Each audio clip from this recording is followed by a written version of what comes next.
एक समय की बात है, एक राजा की बेटी की शादी होनी थी।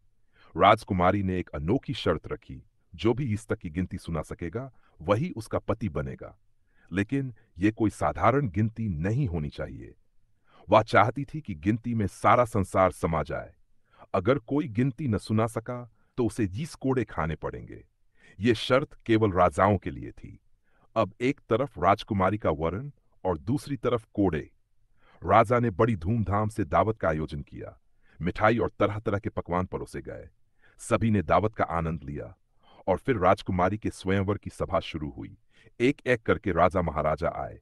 हर कोई अपनी अपनी पड़ी हुई गिनती सुनाने लगा, लेकिन कोई भी राजकुमारी को संतुष्ट न कर सका।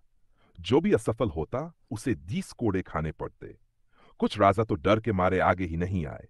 वे बोले, गिनती तो गिनती होती है, राजकुमारी पागल हो गई है। ये हमें केवल पिटवाने के लिए कर रही है। इतने में एक हलवाई जो पास ही खड़ा था, जोर जोर से हंसने लगा और बोला, डूब मरो राजाओं, तुम सबको 20 तक की गिनती भी नहीं आती। राजाओं को यह सुनकर बड़ा क्रोध आया। उन्होंने कहा, इस इंसॉलेंट आदमी को दंड दो। लेकिन राजा ने कहा, अगर तुम इतने ही जानी हो तो सुनाओ गिनती।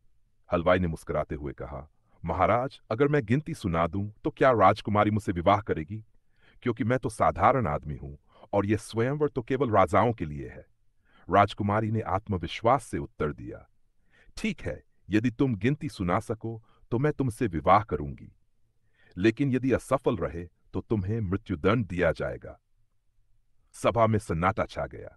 सभी को लगा कि हलवाई ने अपनी मौत को बुला लिया है।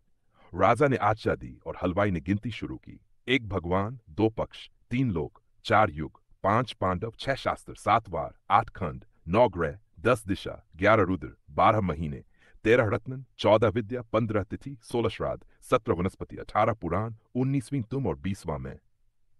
सभा में सन्नाटा छा गया। सभी लोग आश्चर्यचकित थे। हलवाई ने अपनी बुद्धिमानी और चतुराई से गिनती में सचमुच सारा संसार समेट लिया था। राजकुमारी ने अपना वचन निभाया और खुशी खुशी हलवाई से विवाह कर लिया।